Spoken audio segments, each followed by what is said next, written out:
So you originally from Cleveland?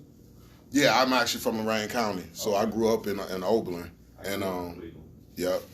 So, yep. Trapped in Mansfield now. Yeah. When I got released, though, that's where they released me to was Cleveland. Yep, Harbor Lights, and then I had ended up moving off of 30th and Carnegie. Ain't nowhere like it, man. I had a same subject we speaking on for real about stepping into the dark. You know, doing something that you're uncomfortable with. Right. Well, I battle rap. I do music, but my main source of income now is battle rapping. So I'm always going to get somebody different, and we have face-offs. So we got to call these people before we battle and all that, talk shit, all of that, you know what I mean? So I had a battle in Cleveland. It was probably like a month ago. And I was going against a guy named Kev Bless. He was well-known already, got celebrity co-signers for him and all of that, you know? And I had a lot of people pumped up, talk about they was going to go with me and everything, but then when it finally came down to it, the day of, wasn't nobody there. Right, You know, so right. it's like, all right, first I'm down finna go to this battle.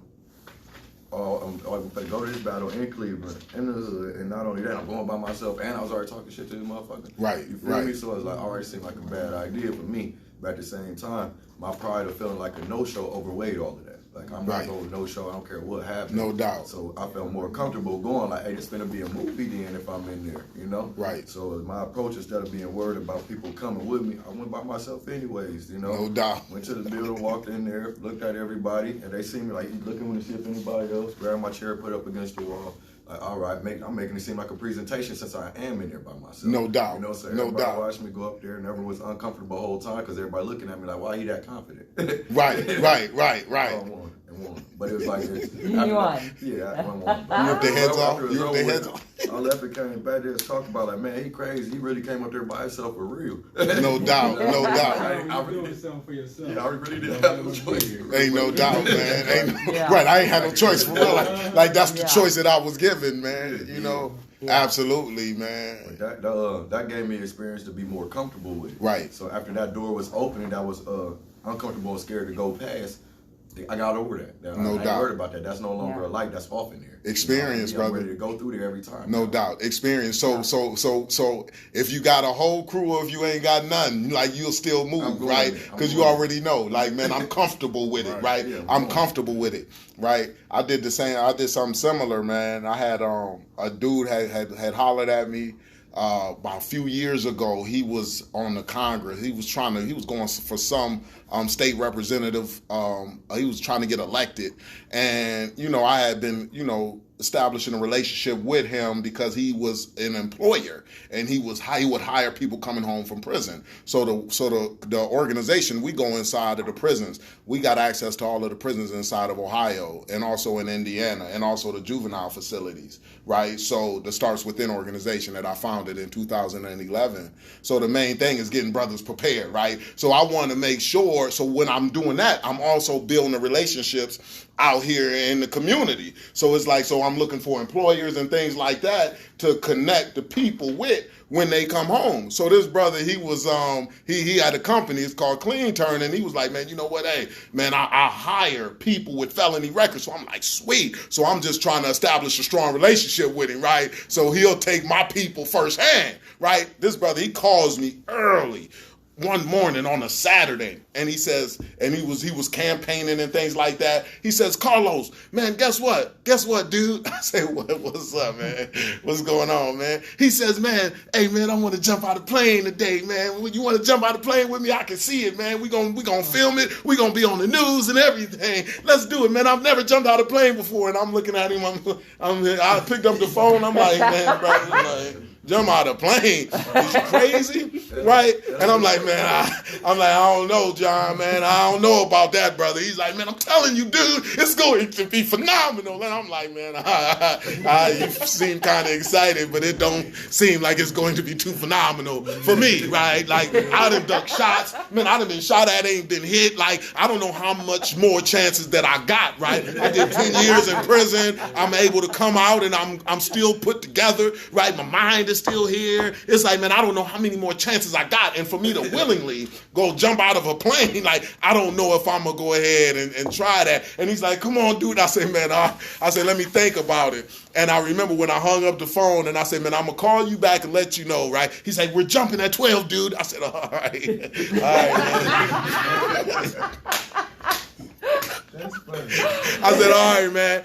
I remember I had like paperwork and stuff on the and I had my computer up and I had the class. I had my the people that I had just got into to the newest cohort. And I remember I looked at the mug shots of these brothers, and one of the brothers was just looking at me like, brother, you know we need this job, brother. Like, you know we need this connection, brother. Like, it just seemed like the picture was just looking at me, right? The brother was on the picture looking at me through the computer screen, like, brother, do what you need to do, brother. Go ahead and get that. Go ahead and get that. Go ahead and establish that relationship, brother. I'm like, man, he was pushing me, man. I was like, man, dang. So I called John Bass. I said, man, all right, man, let's go. Let's rock and roll, brother. I'll go ahead and get it in with you, man. You know, and I'm like, all right. So he had another person. It was a recovering addict or something like that. The dude, he was coming too, and he was like, man, he coming, he gonna jump too. So he had a couple of us just ready to go jump. And I remember that when we went to the jump spot, it was in Lancaster,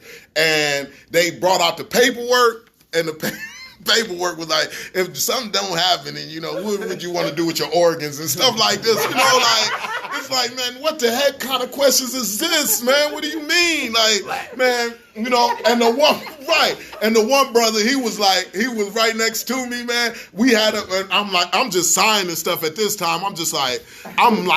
I'm not even there, right? I'm just continuing to move forward, man, step by step. It was no joke, man. So I'm just signing the paperwork, and I'm like, I can't believe I'm doing this. right. I'm like, and I remember when I was putting on the suit, the little white suit and stuff like that, the little with the stuff on, I'm putting on the suit. I'm like, man, shit. And I'm just putting it on. I remember when I was sitting down in the chair on the bench, and they had other people jumping too, and you could see the plane till you couldn't see the plane no more, right? It was 10,000 feet, so you couldn't even see the plane, and you just seen people just coming through out the sky, and I'm looking at that stuff, and I'm like, man, brothers might have to go ahead and figure out another way about this job stuff, like, because I don't know about this, man. And now I'm starting to, like, rationalize in my mind and say, man, hey, if the brother don't know that I'm a solid individual by now, man, surely, like, you know, so I'm trying to talk my way out of it, like, man, you know. And I looked to my side with the one brother who was with me. He was in the suit too. And the next thing I looked to the side, this brother ain't have on no suit. This brother was like, I say, brother, what happened? He says, man, this brother like 38, 39 years old. He's like, man, my mom wouldn't want me to do this, man. I ain't doing it. I say, yo, mom. I say, brother, you 39 years old. You talking about your mom wouldn't want you to do this. He's like, man, I ain't gonna do this, man. I would, man, but my mom, you know, she wouldn't approve of this. I say, brother, you talk about your mom at 39 years old, brother. This brother cold backed out. So then I'm like, man, I'm looking at myself. So now it's like, man, the plane come down and Johnny over there, he's like, man, come on, dude, let's get it. I was like, man, this is crazy. So I'm walking to the plane, and it's one of those planes that look like Gilligan Islands. You know, it's just like with the Velcro door, right? This puppy, like, this stuff don't even look like it was safe, period, right? So I'm like, man, this stuff crazy, man. I'm walking to the plane, and I remember that they had this stuff is all on video, man, right? It's on Facebook. It's on my Facebook page. And they filmed me, and they was like, how you feel? How you feel? You excited? And I was like, nah. It's like, you scared? I was like, nah. Like, what are you? Man, I'm just here like, man, it's just a shell of myself right now. Los was back at the house still in front of the computer.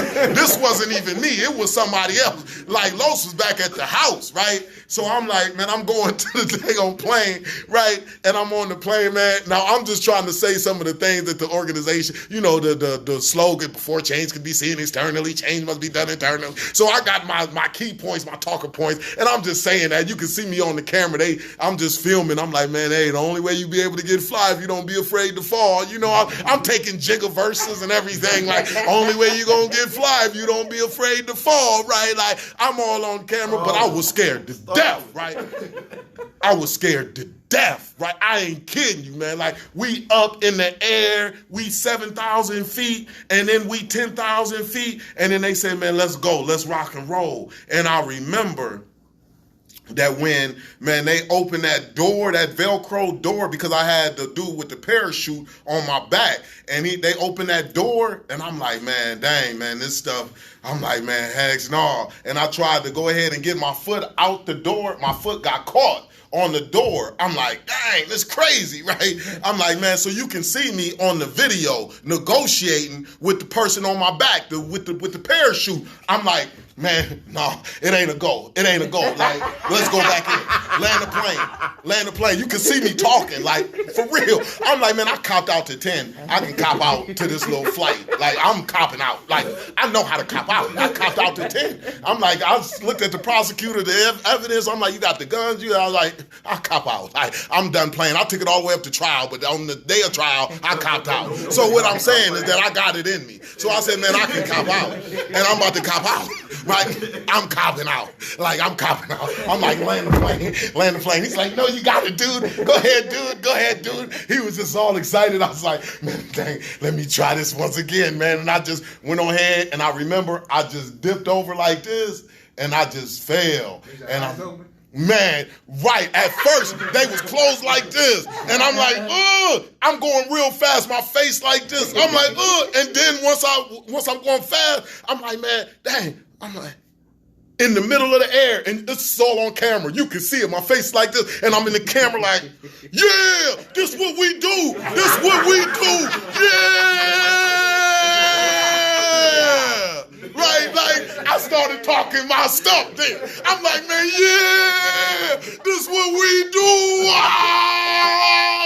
Right, like, and they flipped that thing on parachute, and that's when I was like, and you can see me, I'm trying to be calm, but we was like gliding, and they was talking about, we was in Lancaster, they was like, look, there goes Columbus over there. You can see Columbus all the way from here. And I'm like, man, like the flying fast part, it was cool, but that gliding stuff, it was like, man, I'm just trying to get down. I'm not trying to be gliding way up here in the air like this. This is not exciting. Can we hurry up and land? No, you know, like I just want to land. And when we finally landed, man, it was just a euphoria that I felt, because I'm like, man, this stuff is dope. I don't even remember, man. I don't even remember, man. Like, that stuff was no joke, man. I remember, man, I felt like I was walking on air when I got down on there for like a week, man, because it was like, man, I overcame that fear. And that's what it's all about, fellas, is just overcoming those fears, man. Like, fear is designed to get us to sit down and not move forward, right? And if we do that, then what will happen? When we do that, what will happen is that we won't be able to achieve our best life. We won't be the best us that we need to be. Like, we won't be able to get what life has for us, right? Because this stuff is no joke. If it was easy, everybody would do it. And that's why it's difficult, right? That's why it's those challenges. And when you, like, succumb to the fear, then you're going to always live a life that is not desirable, because you are allowing fear to dictate your movements. Right? But that's what I say. You got to disrespect fear every step of the way. Like, you feel a fear, everybody going to feel fear, right? But you disrespect it and say, I'm going to forget fear. I'm not going to let it stop me. I'm going to still go ahead and battle with nobody around. I'm going to still go there anyway and get it, right? Respect that. That's what it is. So, fellas, let's get started, man, before we be here till 5 o'clock, man, you know. And I will be here till 5 o'clock. Right, no doubt. I'm telling you, like, I'll get it in. Like brothers, brothers will be like, man, dang, man, we gonna be on Saturday. Like, man, brothers, we'll be here Sunday. We'll be waking up Sunday, still doing class. Like, because this is what I do, man. Like, I tell you, like, I'll be here. We'll be building all of this time, man, you know. But I appreciate having y'all, straight up, man, just to give me the dang on opportunity to be able to give y'all what I got. You know what I'm saying? I appreciate that. This can't happen without y'all being here. You know what I'm saying? Without y'all saying, man, you know what, I'm going to make the commitment and come, you know? So I appreciate that first and foremost, and I want to let y'all know that. You know what I'm saying? But we're going to go ahead and we're going to uncover some things. We're going to get some stuff done, right? It's going to be a beautiful journey. You know, I appreciate you, good sister, for coming, you know, and being a part of it and seeing what we can get put together, man, with developing this mind that we need to go at this great responsibility of developing a child. One thing that we understand is what, fellas and sisters, is that children come into this world how? Blank, Innocent. right? Yeah. They come into this world as a blank board. That means that they don't know how to be, they don't know how to act, they don't know none of that stuff. They are taught how to be, how to act by what? Their environment, right? So then that's what our responsibility is to make sure that we have an environment for them to be able to develop in the best way for them. You know, so then they can be who they were designed to be. I believe that everybody has a purpose in life, right? Because if you didn't, then why would you be here? You know what I'm saying? It's too much that goes into one human being that lets you know that you are important, right? It's too much that goes into one human being. And once we understand that, then that's when we start to really understand how great of a responsibility it is to develop our children and also to develop ourselves. So when you think about us as human beings, fellas and sisters, is that one thing about it is that, man, we are, man, unique individuals. Why? Our left side is different from our right side. All of our fingerprints on our hands are different. Our DNA is restricted to just us. It hasn't been a DNA like ours before us. It won't be a DNA like ours after us. We are a one-on-one, right? So you're not about to go over there to China and see another Dunner. You ain't gonna be able to see another Dunner spitting and doing everything that you're doing. You know, you're not gonna see that in Afghanistan. You're not gonna see a John over there in California, right? You might see somebody that look like you, but you will not see a duplicate, right? So anybody or anything that cannot be duplicated and is a one-on-one has got to be valuable, right? So then that's what let us know right there off the bat that guess what, man, we are valuable. But not only that, our children are valuable as well. Why? Because they too are one-on-one, right? What has to happen for a human being to be conceived, right? 1 out of 9 million sperm for that to happen? Like that's something all in itself. And that lets us know how valuable, right, that our children are. Right? But they come into this world as a blank board. So when we understand that our children are valuable, why not get the information to have the mind to be able to go at it in the best way that we possibly can? When you think about it, if somebody says that, man, hey, Dave, man, I want you to go ahead and build a house, but I don't give you a blueprint, how you gonna get that house built? How is going to be the outcome of that house? Man, if you ain't got no plan, it's gonna be chaotic. You ain't got no plan, brother. When do you start the job? Right. When do you start a job? Beginning. When it's finished, right? In the mind, right? You start the job when it's finished. You don't start the job and then finish the job. You finish the job in your mind. That's the purpose of the blueprint. That means that I know exactly how the house is going to look. I know exactly the specifications of the house. Before you understand that, before you understand what materials you're going to use, before you understand all of that, you're not going to start the job, right? If you start the job before then it's going to be things that's going to come up that you wasn't prepared for, right? And it's not going to give you your best result. So then that's why we start the job when it's finished in our heads. So now what we are talking about in this parenting piece is that we want to cover the first section, and these first 2 sections is going to be the foundations of parenthood, of fatherhood, of motherhood. I'm gonna say parenthood because we got the sister here too as well, so we don't isolate the sister. So we're gonna say parenthood. So we're gonna say the foundations of parenthood, right? We're going to cover the first 2 sessions. The first session is what? What is my goals as a father? What is my goals as a mother? What is my goals as a parent? That means what type of parent do I want to deliver to my children? How many people have given it some thought about what type of parent that you want to deliver to your children? Compassion. Right. So how do you come up with that? And what's the conclusion? Because the first thing that we want to know is that, man, who am I giving to my children? If we want to establish a strong, positive relationship, and why is it so important to establish a strong, positive relationship? Because from a positive relationship, what do you get? You get influence. Influence comes from a positive relationship. What comes from a negative relationship? Negativity, that means that it's going to be barriers between you and your children. And if it's barriers between you and your children, that means that your children can't access the information that you have. You want your children to be able to access the information that you have. That means that if your children are looking at you and they have established a war inside of themselves in regard to you, it's going to be hell. I tell people, man, strong relationships are paradise, weak relationships are hell. But it takes work to establish that strong relationship. Y'all get that? It takes work to establish a strong relationship. A strong relationship is reserved for those people who are focused. That means that you got to be focused on getting that done, right? If you're not focused on establishing that strong relationship, you will not just automatically luck up and have one. And the weak relationships is what gives us the most hell. But the weak relationships are so easy because the weak relationships are dictated by what? Feelings. Feelings are what, fellas? Ladies? Emotions. Emotions. What are they? Happy, sad. They're unstable, ain't they? Control judgment. Ain't feelings unstable? Control judgment.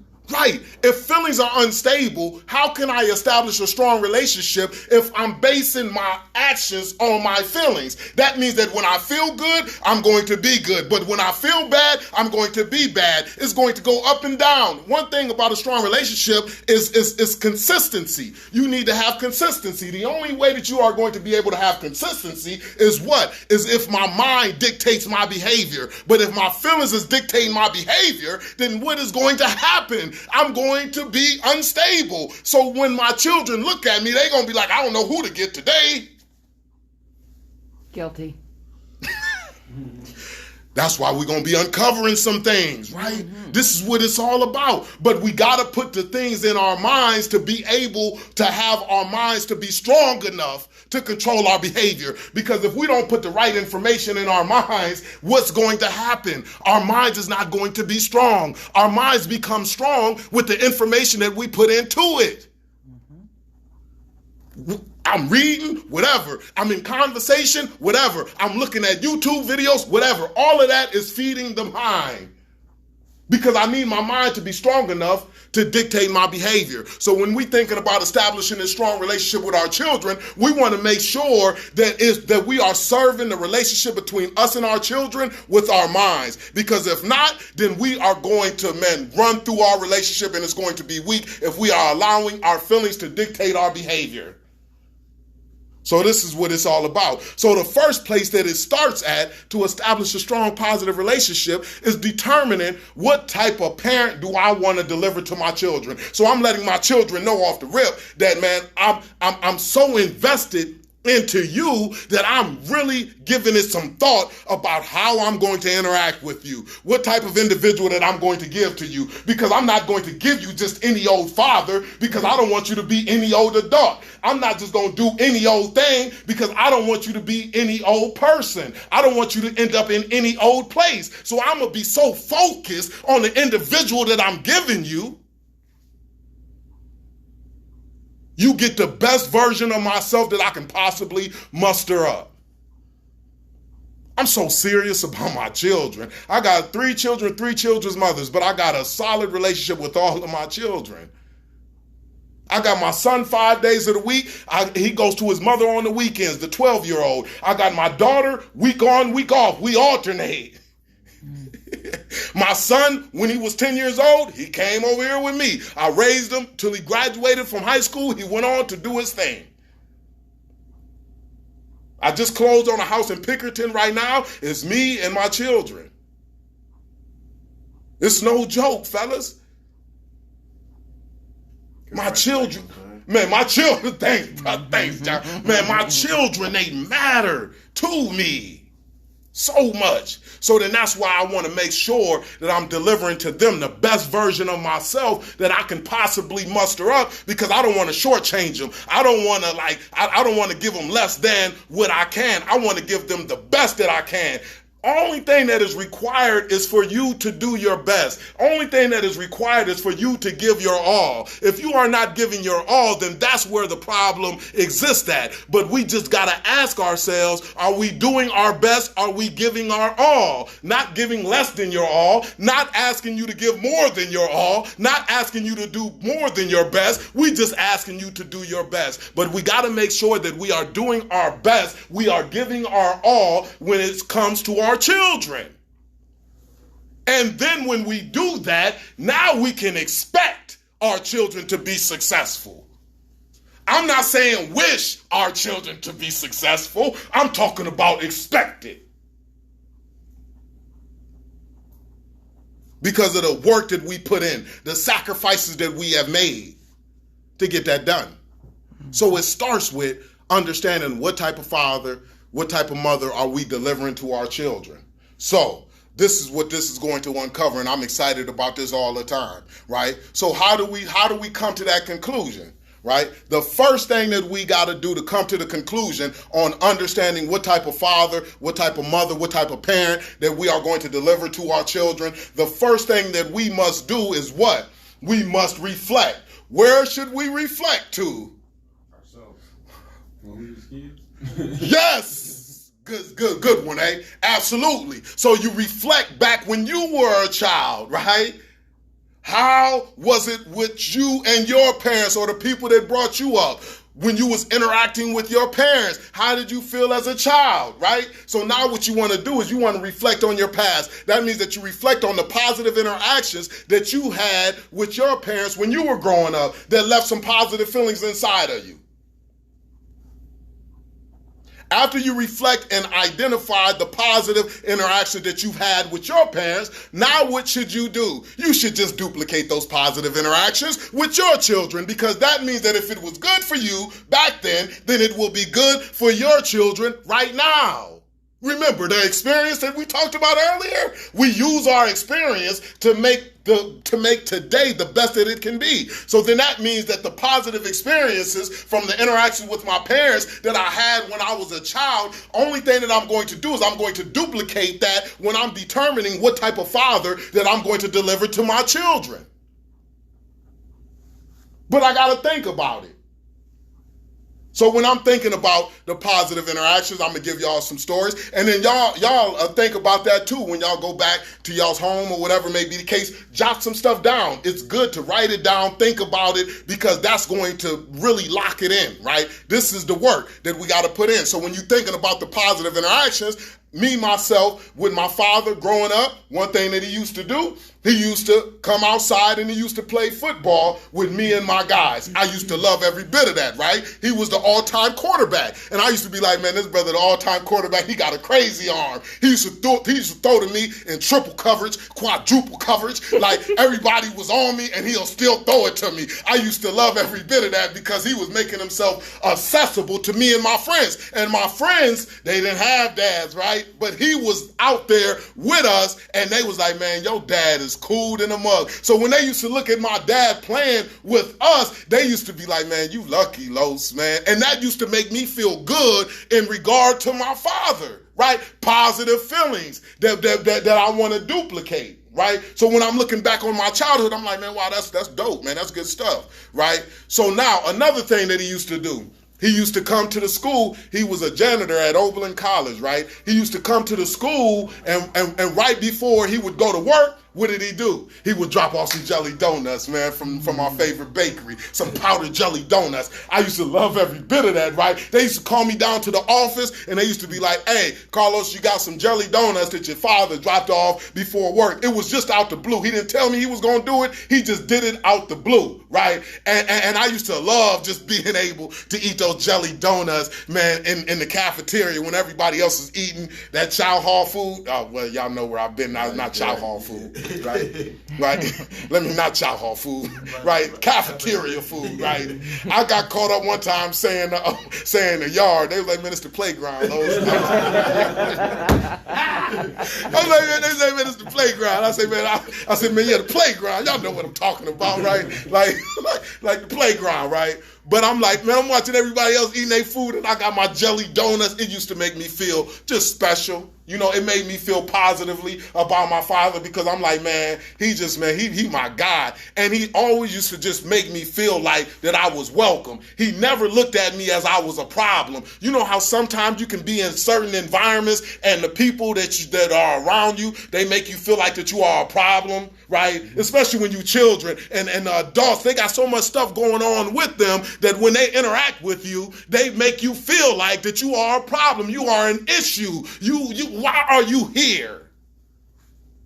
That's a negative feeling. But not my father. He used to be like, man, you want to come with me? Let's go. Let's rock and roll. I used to go with him everywhere, right? So with the jelly donuts, that was a good positive feeling that he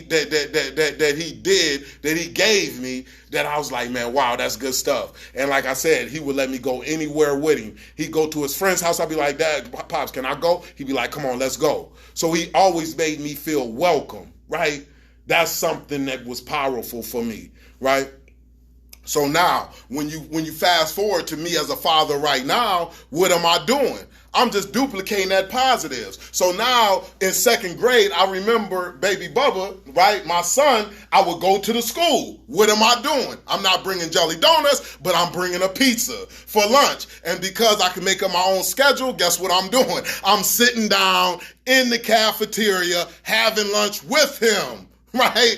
This is crazy. And he's just feeling it, right? And then I said, man, you know what? And I'm pulling this from the cloth of me and my father back in the days, right? This is where I'm getting this from, right? So I'm saying, okay, well now after we eat the pizza, let's go outside. Let's go on the yard.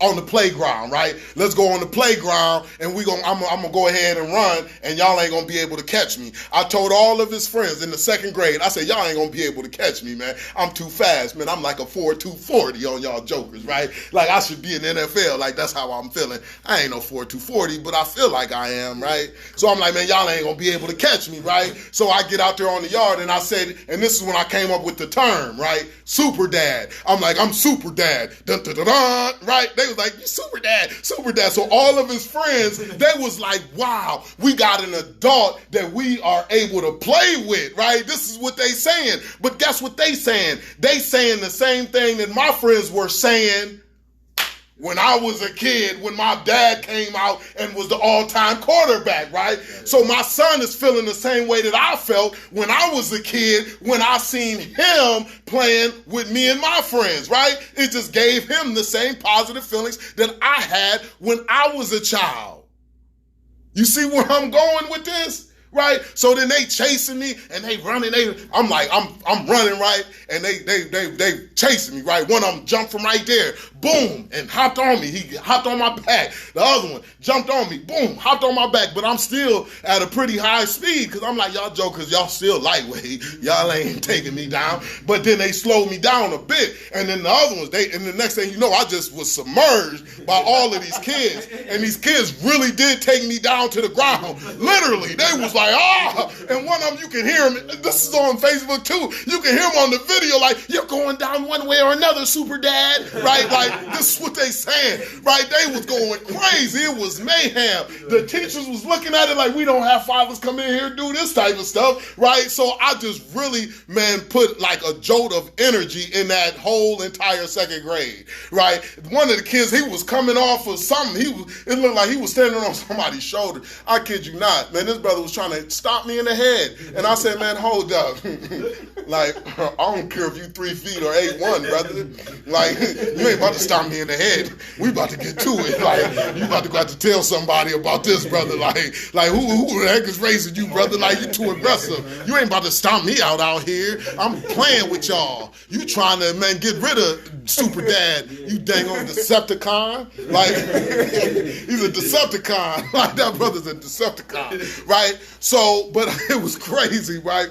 But after that, I remember my son was saying that, man, after I left, he was like, man, they was just still excited. They was talking about it all day. I remember my son, he says, man, like, he's like, man, about like in the 5th grade, one of the students was like, man, where's Super Dad at, man? When's Super Dad coming back through? So they just talking to him about Super Dad, and it made him feel a certain type of way because, of course, man, he was even more popular now because he had to connect.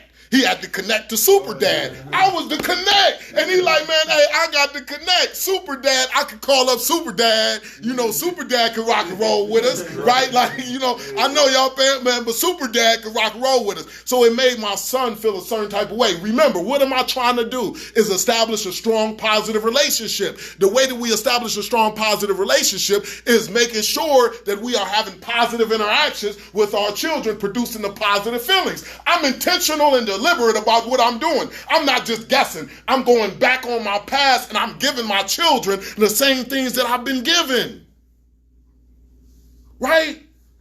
So I did the pizza, I did the playing with them and everything. That stuff was phenomenal. Same thing with my daughter. I go outside with my daughter. I go to the little playground when my son is doing practice, and I go to the playground with my daughter. Guess what? She's calling me to the playground and be like, hey, Dad, can you be the lava monster for me and my new friends? Right? And she done just found some new friends, and she's like, be the lava monster. And I'm running and chasing my daughter and her friends over the playground like, lava monster. I'm jumping on the stuff like that. I'm sweating, right? I'm doing all of that. I'm just getting all the way into it. But I do that. Why? Because I'm tapping into what my father gave me back when I was a child. I'm just duplicating the behavior. And my daughter, when she looks at me, she says, that's my dad. And her mom be like, man, you ain't no joke, man. Like, you got a strong relationship. And she's saying about our daughter, man,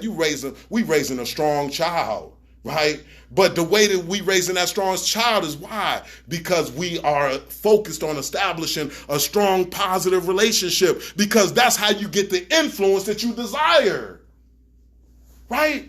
So when you think about your childhood, throw some things out there, some positive things that happened when you was a child with you and your parents. It could be some stuff like, man, you know, hey, man, they just, man, popped up and they said, we going to McDonald's today. And you felt good about that. We going to Chuck E. Cheese today. You felt good about that. What are some positive things that you can remember, you know? My mom played Nintendo with me. We beat Mario. Good. There to go. There you go. So now, fast forward to today, what do you do? Oh, I'm playing Fortnite. There you go. There you go. And be intentional about it, right? Be intentional about it and say, man, you know what? I'm going to make sure that I play Fortnite with my children, because I remember how it felt when mom played Mario with me on Nintendo. You see what I'm saying? So now it puts us in a place to where we just ain't guessing. So often we just guess and we just hoping that it ends out right. We don't want to hope that the wind blows us to our destination that we want to be in. We want to set our sail to make sure that we get there. Most definitely. Right? Like, I'm not trying to hope that the wind is going to blow me there. People don't wander to the top. You got to be focused and intentional and deliberate to get to the top. Dedicated. Definitely consistent. If you're not just going to wander there. Because somebody else is going to be focused and intentional about putting you in places that fits their objective. Most definitely. They're going to be like, that brother's a wanderer. Let me go ahead and do something with him because he's valuable. Yeah. Chess, not checkers. No doubt. So this is what it's about, making sure that we are intentional about what we are doing when we are interacting with our children. If we are going to establish that strong, positive relationship, remember, everything about this class is going to be on establishing a strong, positive relationship, because that is what is paradise. Once we get that, fellas, ladies, we will have the influence that we desire, and we can give our children everything that we got.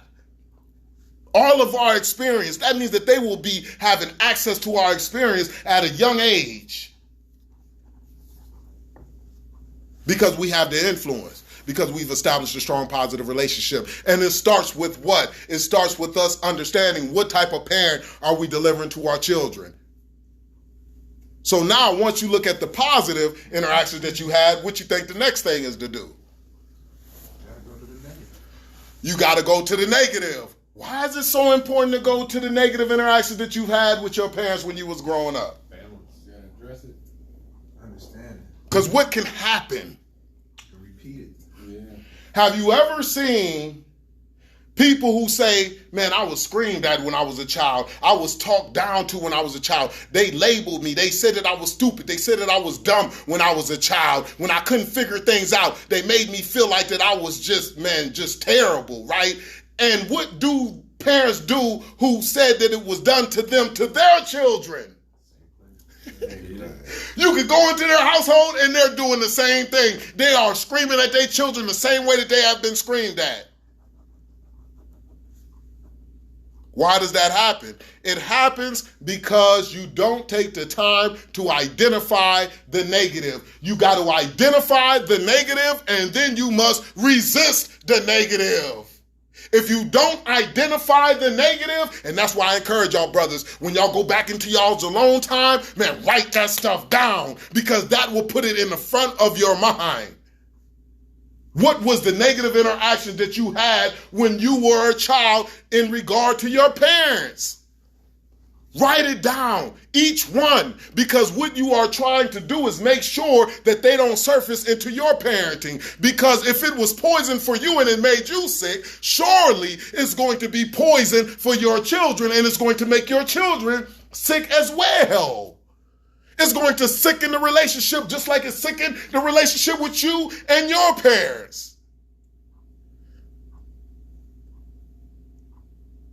So we got to be intentional about identifying the negative and then resisting that negative. What does that look like, fellas? So I can see somebody like, for instance, man, sometimes my mom, she would say, man, you know what? Because she was locked up and I didn't know, and she was telling me that she was going to send stuff or she was going to do things, and stuff always fell through the cracks. And I'm like, dang, every time I turn around, it got to a point to where I was just like, man, you ain't doing that. You know what I'm saying? I had negative feelings in regard to her because her word always fell through the cracks. So now, as a father, now I say that, man, if I say it, I mean it. I mean what I say, and I say what I mean. So if I commit to it with my children, I make sure that I get that done. It's going to be hard pressed for me not to get it done. Why? Because I remember how it was when my mother's word fell through the cracks when I was a child and how it produced those negative feelings. So surely I don't want to give my children the same thing that was poison for me when I was a child, because it's going to make the relationship negative. If I'm intentional on establishing a positive relationship, I got to make sure that I resist doing the things that are negative, the negative interactions. So now I make sure that my word is solid. I remember that when I had first got into, I first separated from my wife, and about 5-6 years ago or whatever. So when was it? 5 years, 6 years ago, right? We're going through the divorce, and I remember that I was going to pick him up or pick him up for Christmas or whatever may be the case. And I told him, I said, man, you know what? I'm gonna be there at this time. And I remember, and it was just crazy because he was I told him I was gonna be there at like 6:30. This brother calling me at 6:25, and it felt good for me to say, man, son, I'm right down that Speedway. I'm gonna be there at 6:30.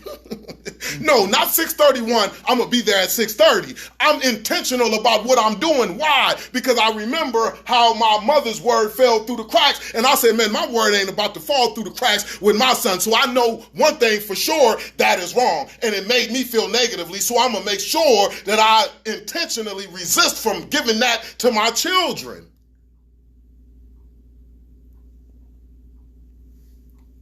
One of the negative things about my father, he used to yell. And that brother yelled to where I felt like it was unsafe. He didn't never whip us, never got a whipping. But when he got to going in, and you'd be like, and I knew he had all these guns, and I'm like, jeez, man, I might not make it. And I used to feel like, man, it's going down. And he used to, man, really getting revved up like, what's going on? I'm telling you, you think I'm a game? You think I'm a game? You want to go in and you want to play with something? You go get a toy from Ben Franklin or something. Like, I used to be like, whoa, jeez. Man, I might have would have took a whooping, man, because I don't. It's a whooping. I know I'm a live.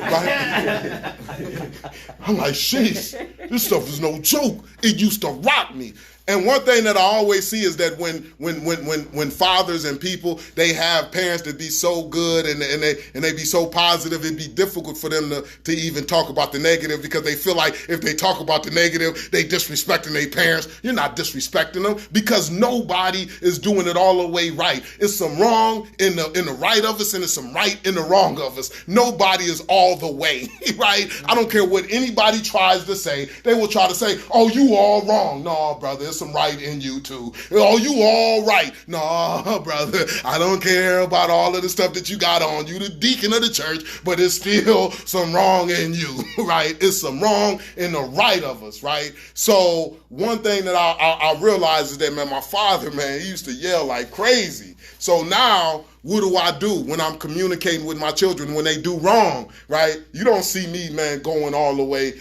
up here to level 10 and, man, what's going on? And Why? Because that produced a negative feeling inside of me when I was a child. So I'm not going to do the same thing. I'm telling y'all, fellas, like, I am intentional about not screaming when stuff don't go right. And children will always do things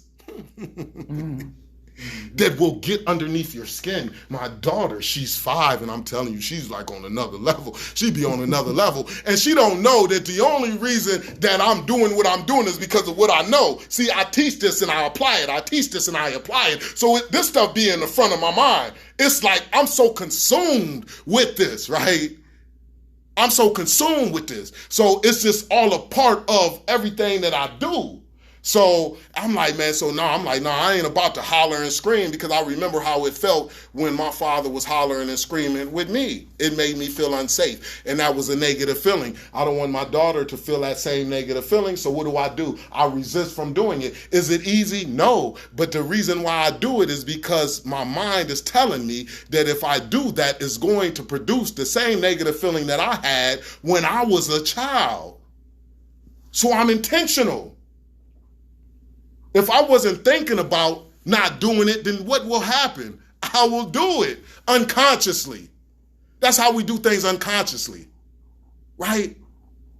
Because we don't have it in the front of our heads. So then that's going to be y'all's challenge, is to go ahead and write down that negative stuff that happened when you was a child. Man, yeah, my dad said that he was coming through, and he never did come through. So now it's like, man, I'm going to make sure that I make time for my children. I didn't like it when my parents didn't have time for me because they was working all the time. I don't care. I'm going to make sure that I make time for my children. Because I didn't like the feeling. It's just that simple. Is it easy to do? Yes. But is it easy not to do? Yes. This stuff is easy not to do. It's easy to just say, man, I'm cool. It's easy to go ahead and respond when your child spills something on the floor and go to level 10. It's easy to go ahead and scream and holler. It's easy to do that. This stuff is easy to do. That's how people get into the situation that they are in, because this stuff is easy to do. Because failure isn't presented to you as soon as you do it. And that's how you can continue to do it. You'll see it down the line to where you'll start to see your children start to close up more and more and more in regard to you. So that's why we want to make sure that we are intentional on identifying what is negative and then resisting the negative, right? So now, after we look at the positive, we duplicate the positive, we identify the negative, we resist the negative. What's the next thing into understanding what type of father that we are going to deliver to our children? What type of mother that we are going to deliver to our children? What's the next thing? Now we must look outside of ourselves. So I always say, I look at, man, movies, TVs, other fathers that's doing, fathers in the community, parents in the community, in the neighborhood, that they doing some things that you like, and you say, man, you know what, I want to do that too with my children. Right? I'm going to do that too with my children. I like that. And to the brothers who got the teenagers, this is a good idea. Y'all can take it and apply it too if y'all want to. I do it inside of my household. One of the fathers that I seen on TV was that I used to like the way that he moved was Marlon Wayans, My Wife and Kids. I like the Wife and Kids show, right? I like the way that he was just like always, that brother was just he was like, right, he was just creative. He was just like a creative type of dad. I remember one time he made him eat all pies, nothing but pies, because he didn't know who ate the pie and stuff like that. And he was just like, I remember one time he had Junior sleeping outside of the house because Junior said, man, I'm grown, I should come in whenever I want to. And he said, okay, well, the house is going to be closed at a certain time. You can do whatever you want to do. And I remember Junior was getting woke up by the sprinklers and he was just like, Dad, man, let me in, I'm done. So I like how he was a creative dad. And from that same fabric, I said that, man, you know what, I want to be a creative dad too, right? I want to be a creative dad that implements certain type of programs inside of my household to get my children to a place that I want them to be. Listen, it's not about what we put in our children's hands. It's about what we put in their heads. What we put in their hands, they can lose it, and never have it again. But what we put in their heads, they'll always be able to keep something in their hands. That's the idea. So we want to put the right stuff in their heads, right? So I got a program inside of my household, and I call it the Double Up, right? And what the Double Up is designed to do is designed to teach them to be prepared for opportunity when it presents itself. Opportunity knocks, preparation answers, right?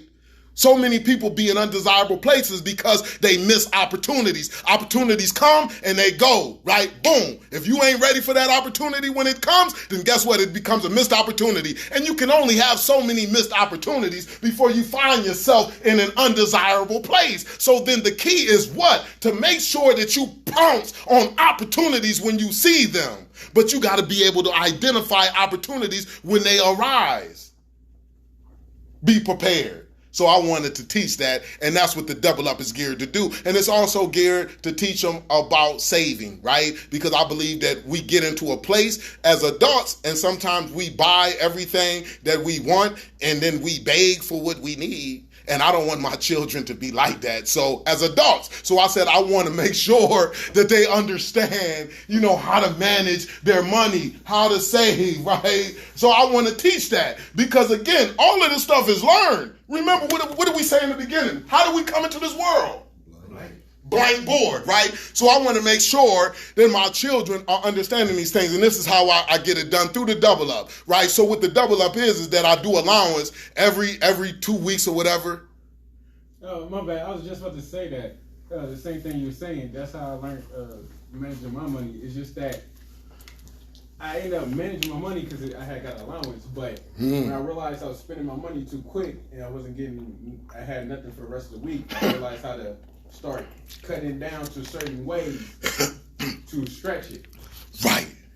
And so I don't know if it was helping me or I just figured it out on my own. I still Right. don't know to this day. That's good. That's good. That's good. That's good. And that's important because now that will help you in your adult stages now, right? Just knowing that, right? So, and again, so now the Double Up is that. It's just designed that. So I'm giving them $20, $30 every 2 weeks. I introduced it to my teenagers back when they was like 12 and 13, my stepson and my son, right? 12 and 13 years old. This was about like 7 years out. Well, no, this is about like 10 years ago. Almost 10 years ago. I was still fresh out almost, right? So I introduced that to them and I said, man, double up, right?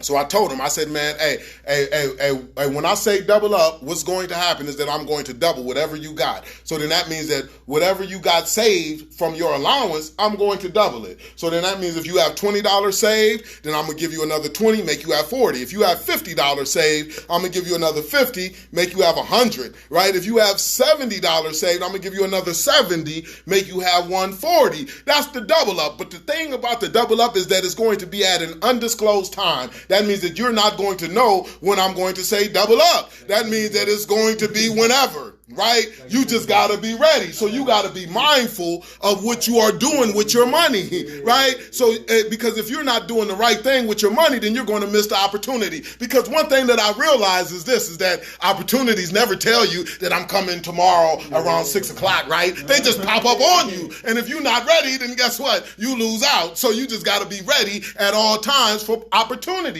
You got to be in preparation mode for opportunity so you can be ready. Because when it comes, it comes. comes. And if you're not ready, then it goes and you miss out on it. So I don't want to get my children to know when I'm going to come up and say double up, because I want to mirror how life is with opportunity. You see what I'm saying? This stuff is beautiful for me. I love every bit of it, right? So I'm like, man, okay. So I come up to him and I say, man, you ready? It was about 3 months after I had told him, I explained to him the rules, right? And another thing about the double up, which is beautiful, right?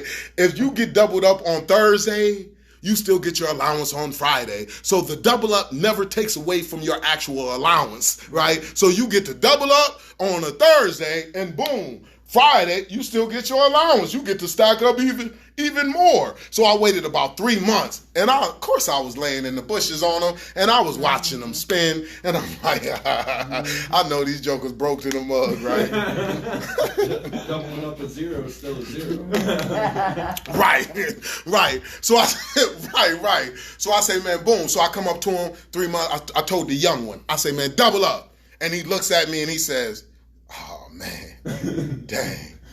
He's like, for real? I didn't know it was for real. I said, bruh, double up, right? I had went to the bank. I got like about $40 in ones out the bank. And this brother, he's going down the steps. This brother's looking like he like walking the Green Mile, like Michael Clark Duncan. He was like just like, I say, brother, come on, man, hurry up, man, let's get it, man. This brother go downstairs because their room was downstairs. They shared the room downstairs in the basement, right? And they got older. They wanted to do downstairs. So he came upstairs, and you could see that brother wasn't working with nothing. You could tell what he was working with when he had his fists like this. He had his hands like this. This was 3 months of allowance. And this brother, you could tell he dropped a little penny. I'm like, brother, get that penny, brother. I see you scraping up everything, brother. Get the little penny you got to, right? And this brother came, and he just, man, dumped everything on the table.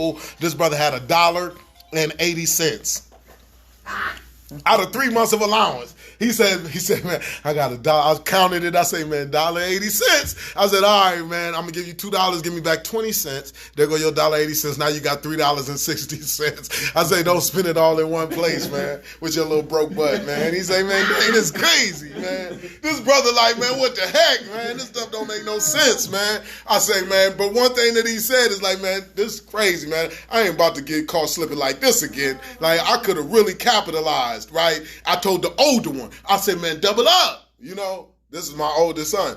And he says, oh, yeah, I'm about to get it in. And this brother was like too aggressive with his movements. And I said, man, this brother might have been stacking on me. I'm like, man, I might not have enough to fit the bill, right? So I started to get nervous. It was like, man, my heart started to pump, almost similar to the airplane jump, right? I'm like, hold up, right? It's almost like you telling somebody, man, let's work. And then they start doing karate and be like, bow, bow, bow, bow, bow, bow, bow. You like, brother, hold up, man. Like, we can resolve this like men, right? Like, we don't, right. So I'm like, man, so he going downstairs real fast. I'm like, man, because I'm thinking in my mind, I'm like, I can't go back and say, man, a percentage, the double up is it's not a double up. We gonna do like 10% of what you got, 13% of what you got, and you figure that out, and I'll give you the 13% return on your investment, because really, ain't nobody gonna get 100% double up in real life. Like, hold up, I was thinking that, right? I wanted to backtrack again. Like, this is the cop out in me. Like, I'm telling y'all, man, I got some cop out in me, right? And I was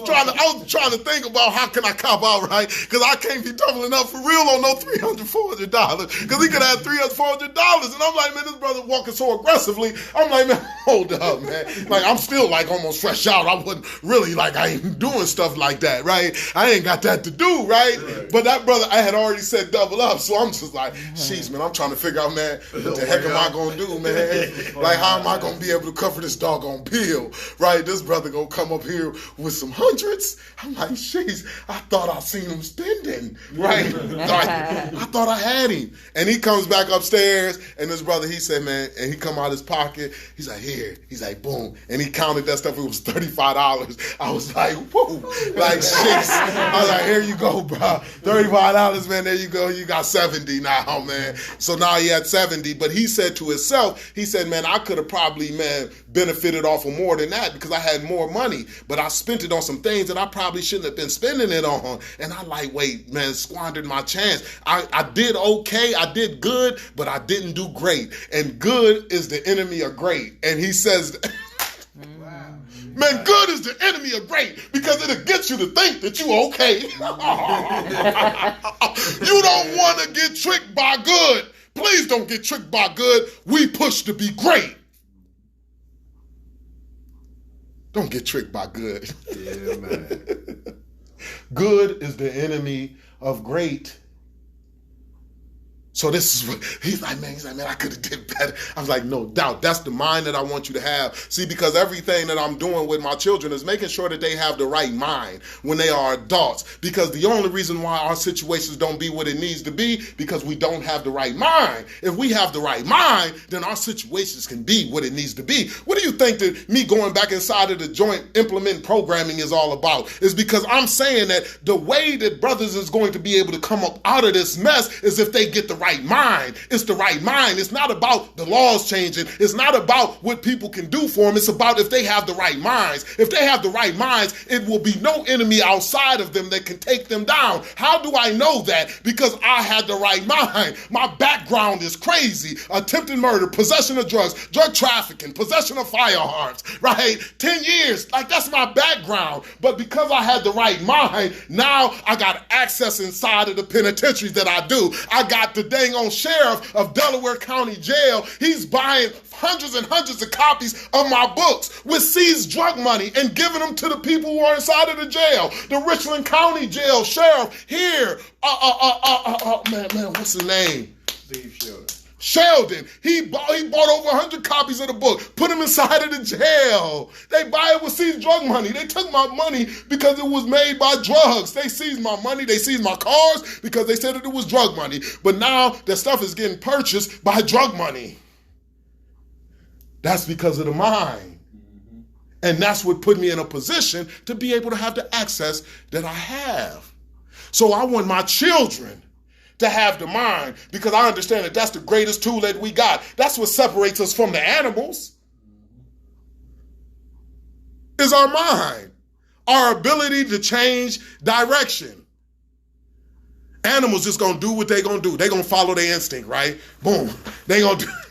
They'll keep on doing. They're gonna follow their instincts. They're driven by instincts. The birds is going to fly south for the winter. It doesn't matter if something else is better over there in the west. They're gonna fly south. But the human being has the ability to say, "Let me try out the west. Let me try out the east. Let me stay north." The human being has the ability to rationalize because of our minds. So I want my children to be adults with a mind that's going to get them into the places in life that they need to be. What did we talk about in the beginning? We said that, man, hey, some people look at everything that they don't got instead of looking at the things that they do got. And when you look at the things that you don't got, what happens? You lose the little bit that you do got.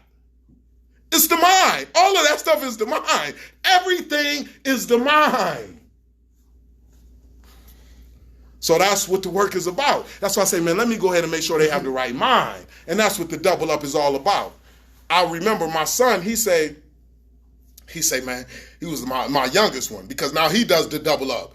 And he says, "Dad, man, let me go ahead and get these dang on mechanical gloves in AutoZone." And I'm like, "You want some mechanical gloves, son? Like, what you doing?" I said, "You got the money, go ahead and get them. It's on you." And that brother say, "Man, I ain't got no money on me, Dad." This brother like 8 years old. This is when he was like 8 years old. "I ain't got no money on me, Dad." I says, "No problem, son. I'm going to go ahead and loan you the money. I know you got it. I know you good for it. I'll just get it back from you when we get to the house. You want those $10 mechanical gloves that you're not even going to use, but you want me to buy them for you? Fine. Not going to happen. You got the money, you can get it, but it's going to impact your double up. Whatever you want to do, the decision is on you to make." And he says, "Hold up. Maybe I don't want those mechanical gloves after all. If it's going to come from my money." Right. Because I want to be able to double up on all of the money that I have, so I can stack up. And I said, when I seen that, I said, man, that's what I'm talking about. He's processing things the way that he needs to process. I'm teaching, developing my children.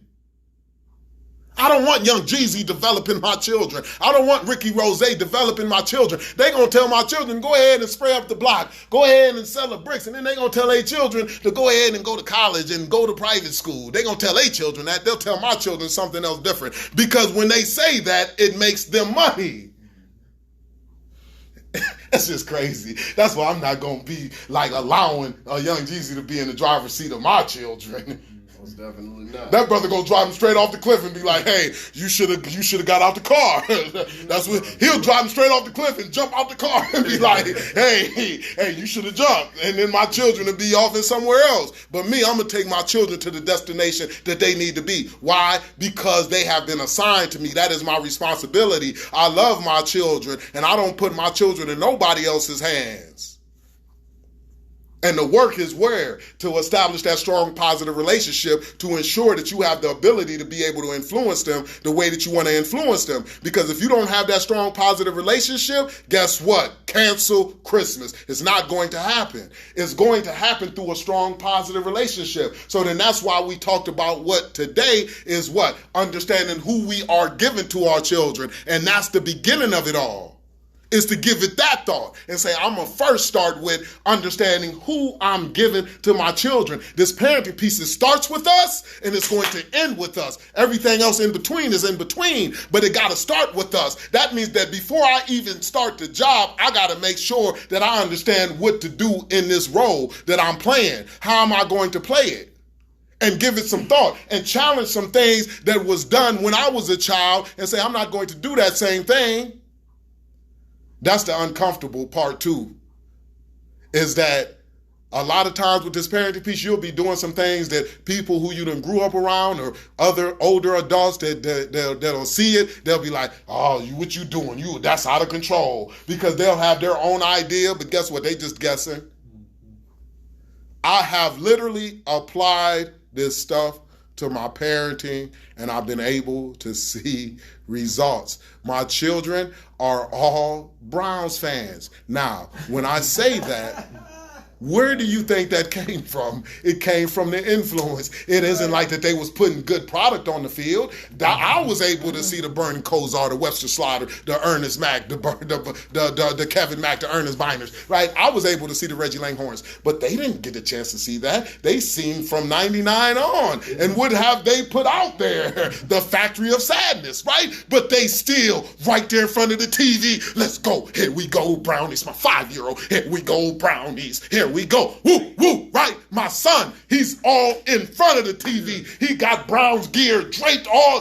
Where does that come from? It comes from the positive relationship, influence. So surely, if I can influence them to be Browns fans when the Browns wasn't giving them nothing, except for now, we going to the Super Bowl. But it's like, but when they weren't giving them nothing, and they still are, deep, in their soul Browns fans, right? Surely I can get them to be successful in life. Yeah.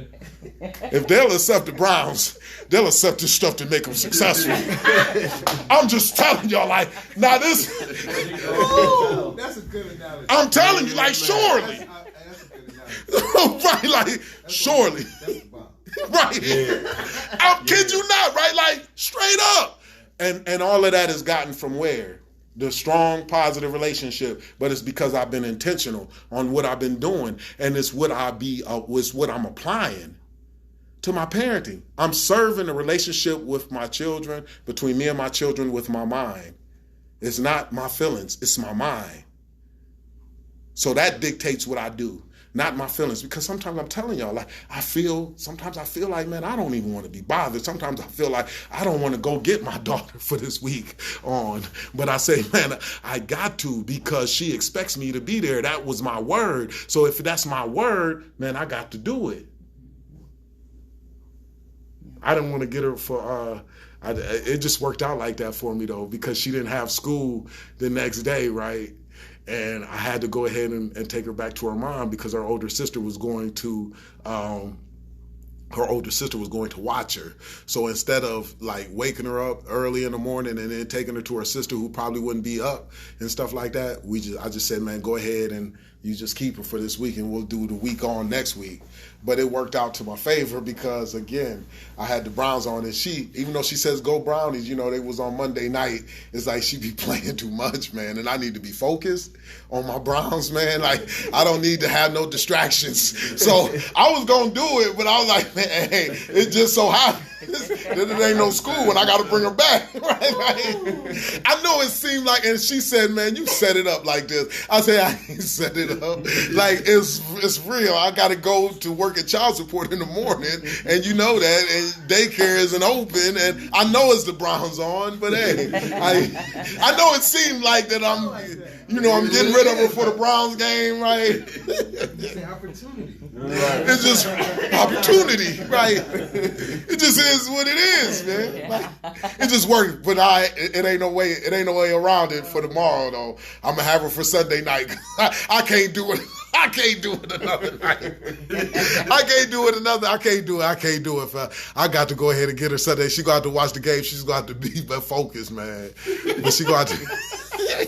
She gonna have to focus. She gonna have to focus. I feel the same way when I take my son fishing. That's so crazy, man. Like that stuff is crazy. I don't know what I'm gonna do tomorrow, but it's like. I don't know if I could float that idea like, man, I'll just get her Monday, man. You know, like I've been tossing it around in my mind, you know, like I'm just ready for it yet. Man, I already know, man. Like she be playing around, even with movies, man. She plays around, man. She just like, and with the Browns, it's like, man, nah, man. She be like, man, can you go to the bathroom? Can you go to? Because she done watched Slappy of Goosebumps, so now she don't want to go to the bathroom by herself. So now it's like, so even when she got to go to the bathroom, it's like I got to go to the bathroom. And she'll sit up there and be like, I ain't going. I'll pee on myself before I go. I ain't going. And I'll be like, so, and the Browns are on, you know, I mean, I'll be upset when. Do you have DVR? Yeah, I know, yeah, I do, but it's just something about it. It's live and real. Right. It's something, it's not the same. You be the first one to make the comment right. on the play. Right. Whatever. No doubt. Absolutely. Yeah. Absolutely. So it's just something about it, right? And I'm just like, man, dang, man. So yeah, so she be like, come on to the bathroom. I gotta go to the bathroom. Come with me. And I'll be like, dang. And when the Browns, I'll be in situations I'm not even playing. It'd be like, I'm working with like the juveniles and they'll call me, join the Browns game. I'll be like, brother, like, come on, like you know what it is with me. And you calling me, join the Browns game? And then when I'm telling them this, right, Baker will throw an interception. I'll be like, see, this is what I'm talking about. He threw an interception because I'm not doing what I'm supposed to do. I should be here focused, and because I'm not focused talking to you, I'm part of them winning. I gotta be there. I know this stuff sounds crazy, but I'll be believing this stuff. Man, I'm telling you, right, my son, like, and we don't clap, but we just this is overtime, right? So my son last week, right, he said, man, at the beginning of the game, he says, man, I hope our kicker is not the one who has to kick the ball at the end, and I hope their kicker isn't the one that has to kick the ball in the end. I was like, man, what you talking about, son? Because their kicker will make it. I say, son, we're not even coming down to a kick. Don't put that out there in the air. He spoke it, and then when they kicked it, Still learning, man. and that's what I taught him too. This brother was crying like crazy, right? This brother, when he kicked the ball, Justin Tucker kicked that ball and went through the uprights. This brother was over there like, ah. It was one of them cries like,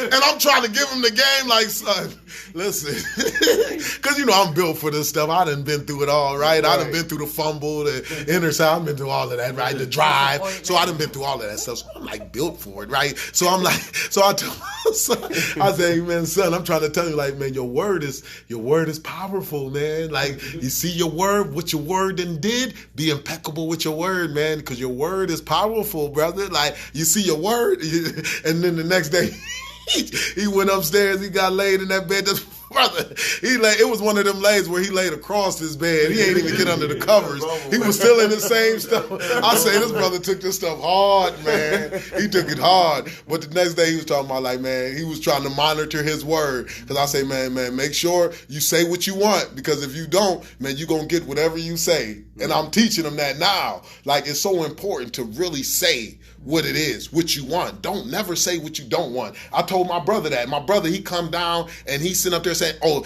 Baker about to throw an interception. And then he throws an interception. That was last year, right before, I think we was playing, we was up and everything, and we should have ran it. And Freddie Kitchens had him throw, and he threw the interception. And I told my brother, I say, man, you made him throw the interception. And he says, Lo Smith, I ain't had nothing to do with that. You saying that they only listen to me? I said, man, yeah, that's how the stuff work out, man. Like that's how it work out, man. Your word, man, made that happen. People said the same thing. That's right. Like I'm like, man, that's crazy, man. Like you probably fell in alignment with other people who was saying the same thing. I told him, he said, man, well, what am I supposed to do, Lo? If I think it, I say you get that thought out your head. You definitely don't lock it in with saying it, so you can think it, but don't say it. Right. Jeez. So, but with that being said, though, yeah, but this is what it is, man. This is the first session of, man, establishing a strong, positive relationship with our children. Where does it start at? It starts with us, and that's what we discussed. We discussed on what type of parent are we going to deliver to our children. Duplicating what was positive between us and our parents, giving that to our children. Identifying the negative, making sure that our children don't experience that same negative. Looking outside of ourselves, looking at other fathers, things that they are doing, and applying that to our parenting as well. Right? So that means that if I'm looking at a Wayans or whatever, if I'm looking at Furious Styles and I say, man, I like the way that he was breaking it down to his son on Boys in the Hood, guess what I'm going to do? I'm going to go ahead and make sure that I continue to be a student so I can be in a position to be able to teach. Because that's how Furious Styles was able to give his children, well, his son, all of that knowledge that he gave him, because he was adamant about learning. He was reading and things like that. So if I want to like duplicate some of the character traits that Furious Styles showed as a father, I got to get to studying. I got to get into conversations with people who are talking about something. So I too can be talking about something. I got to read things that is talking about something. I got to continue to evolve and develop myself because I want to be like a father that, like Furious Styles. You know, I like that stuff. I want to be a person that they come to for information, right? I don't want them to go to information outside of me, right? So then that's what it's all about in determining what type of father, mother that we going to deliver to our children, right? That's the first building block to this building a solid, positive relationship and serving our children with our mind. How do y'all feel? I feel great. Power. Ooh, good. That's what I'm talking about, man. Empowered. Because all of it's about, man, being able to apply it. Mm-hmm. If you can't apply it, it doesn't matter, right? Mm-hmm. Like things that make sense and can apply it. If you don't get the understanding of what is being said, then I haven't done my job. Right? Yep. But we feel good? Yes. So great. Good stuff, man. Good stuff. Good stuff. Awesome. Well, I'm gonna go ahead and I'm glad I got to come. I'm gonna give me a dang on a lineup because ain't no lineups like Mansfield lineups. You know, so I made my commitment that every time I'm here, I'm gonna get a lineup. I see you, brother, over there, John, with your lineup. I'm gonna get my beer lineup so I can be where I need to be. You know, I'm going to Jimmy, Styles in Motion. You know, I'm giving that a shout out on Instagram there, Styles in Motion, right? Yeah. So Jimmy, he lines me up, man. That brother. That brother sharp. Go check him out. I'm telling you, that brother be sharp. That brother be sharp, man. He made my beer look something different. And when I went there, he was like, man, that stuff look professional like a mug. It's like, that's like another level. I'm like, man, jeez. Ain't no... Right, yeah, I be feeling totally different when he lined me up. So I told him, I said, man, I was supposed to be there at 2, but, you know, I'm going to let him know how it goes, man. Like, that's just how it goes, man. We was getting it in, though. Yeah. And I appreciate y'all, man. I appreciate y'all. Thank you. So we gonna make sure that we continue to connect. We'll be back here. So I want to continue to do this class as much as possible here, right? Instead of doing it online, but we can do it online. But I want to do it here as much as possible. So it's looking like Saturdays is the best day. It's fine with me. What about I you? don't mind. Yeah, but I might be missing some because they, my kids and stuff. Okay. Weekends and stuff. So. Okay. Okay. Okay. But you did tell me once, I don't know if him, if you had to, I could get it in personally, a class, if he maybe missed one or something. Right, yeah, absolutely. So we also got the option to do online too, Zoom. So we can still build on Zoom too, fellas and ladies. We can still build on Zoom too. So we can get online classes throughout the weeks and stuff. I usually try to avoid the weeks that I have my daughter because, like I said, she doesn't go for no hour and a half me doing this, right? She just doesn't go for that, man. So she'll be all in the middle of the video, just pulling me. It's just understanding where she's at, right? I'm dealing with the video chats online. Yeah. That stuff ain't no joke, man. So I try to do it on the off weeks to where, we can do the onlines. So we can set up the online Zooms too as well to continue to cover the curriculum. Yeah, we do both. Right, absolutely. Absolutely. Absolutely. So then we'll do that. So we'll do both. Same boat as you, but Yeah, I can do this. no doubt. Right. Same boat. Right. Like I can't even pay attention. Like, cause they right here. Like that's how it be. Right. So yeah, but that's what it is, man. But ultimately, man, we gonna get it in. I wanted to thank all y'all for coming, man. John, you too, man. You, man. Thanks for the invite. My wife. I'm glad the energy was the bomb. You too, brother, man. I think it was amazing. So. No I doubt. can continue this and just grow. That's No all. doubt. Let's get fathers, man. Ladies. It's okay. Let's continue. It takes a lot to offend me. You don't have to. I'm Let's already continue. included. You don't have to include me in every sentence. Right. Don't talk about fishing skills. I'll fish ya. Right. That might be a problem right there. But that's how we Take get that it done, very though. Like we just continue to, like this is gonna be the first cohort, right? But we just continue to build on it, right? We just continue to build on it. Other fathers is out there need the same thing, right? They need this information, and we just continue to build on it and make a difference. This is how we're gonna change the community. This is how we're gonna change the world. This is by fathers being who they need to be, mothers being who they need to be, right? Because our children is the ones that's going to possess the future. And if they are cruddy individuals because we didn't raise them right, we didn't raise them in love, right? How is the future world going to look? Sure. Right now. Right, absolutely. You'll see people, man, being driven by hate. You see all kind of stuff that's messed up. People be looking at the world, be like, man, why is the world like this, man? It's because people made it like that. And they think God is going to come down and change the world, man. But God didn't make the world like it was. People done. And it's going to be our responsibility to turn it back around. He gave us a blank, like we come into the world, like you said, a blank board. God gave us that blank board, and it's what we've made of it. Right. Now we need to change that. We done made the stuff. Like it's starvation, hunger. People dying of hunger because it's people that's greedy. They burying wheat back into the ground to protect the profit instead of sending it to the countries that's hungry. That's people doing that. We got everything that we need. It's enough resources. It's just the people be like. It's people. We got a people problem. We don't have a resource problem. Right. They let you know that they can send trillions out with just a hit of the button, right? Yeah. They send trillions out, right? Trillions. Everybody get 1,200. 500 for every child. Everybody, right? If you can do that, then why is people sitting up here killing each other for money? If you can do that, Right. why is Yeah. people killing each other for money? If that can happen. That's a whole nother subject, man. Right. Right. For real. Keep us down and keep us controlled. So are we doing every Saturday, or how will we know Oh yeah, so what? I'll be in contact. So is Okay. everybody's number on here? Yeah. Yeah. Okay, cool. So yeah, I'll be in contact.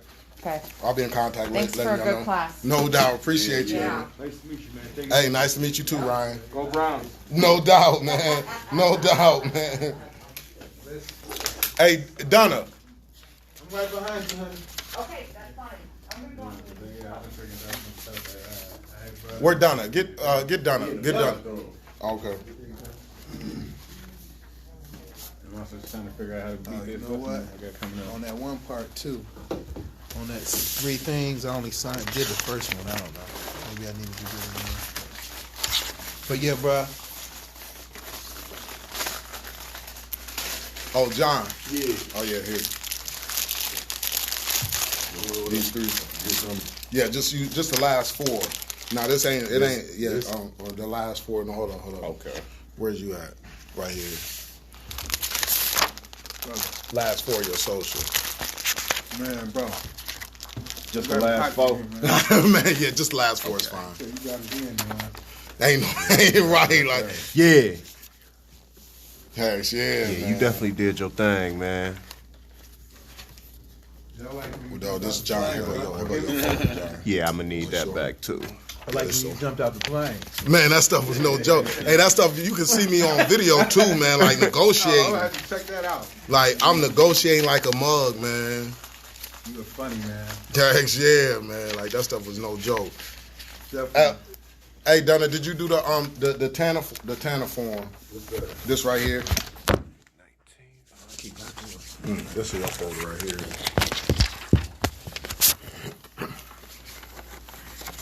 Antonio. Yeah, I'm right here. Okay, yeah. Yeah, that's all. Yeah. Oh, yeah. Yeah, man, I think I already can tell. You hear what I'm saying? Some of what I was looking for went down today, bro. Say it went down. Yeah. Like you said, it's all how you look at it, man. Hey, that's all it's about, man. That's all it's about, man.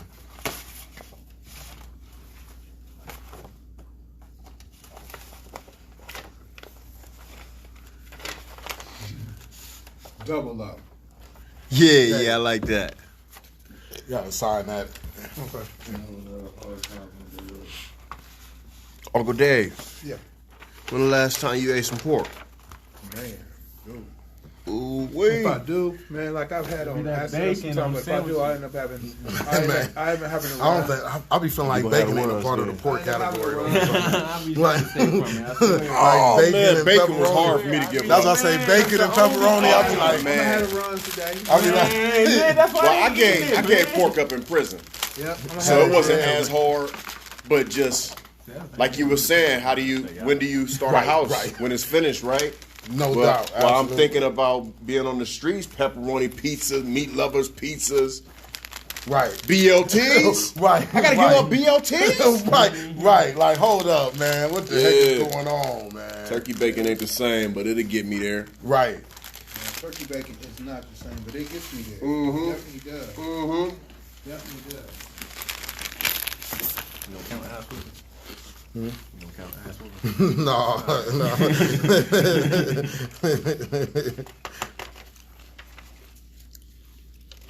5-year-old, huh? Your daughter.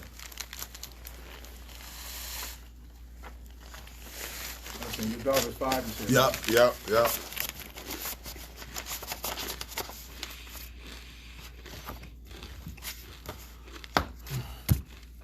Tone, I'm gonna get back with you, right? Yeah. All right? Get back with you. I'll call you this evening. John, you too. Yep. Done, man. It was nice meeting you, brother. Meet you too, brother. We're gonna build. Yeah, I got a trainer order. We're gonna build, brother. Right?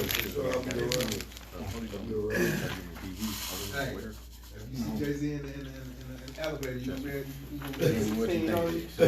Right. You ready? I already know. Yeah, there you go. I already know the games should be played, man. Now you gotta be I know the ready. games, brother. Yes. I already know the games. You gotta be ready. About to fight a case over Right. We're gonna network on a lot of stuff, man. Flat out. Mm-hmm. and nobody. Right. Huh? Wow. going through the ringer. Doing that. No. Yeah. All right, Dave.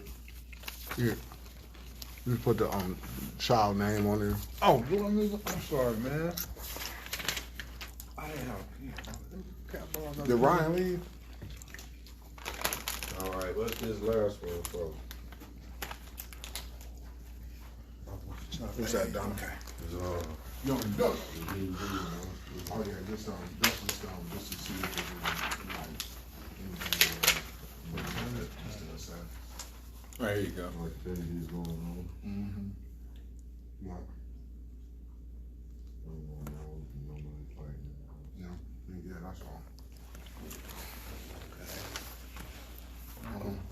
Yeah, that's fine.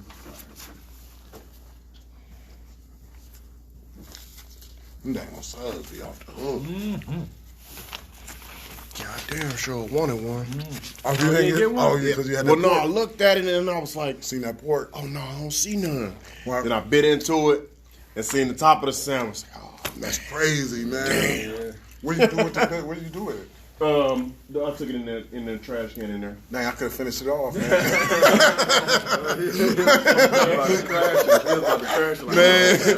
Man, I sure was.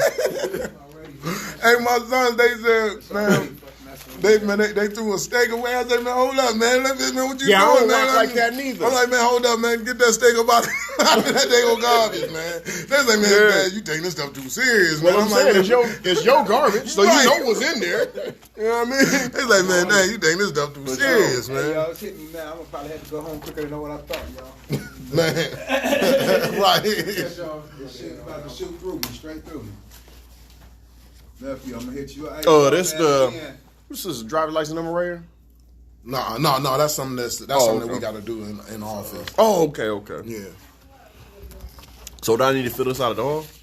Cause I don't need No, this. just so then just put never or whatever. Okay. Yeah.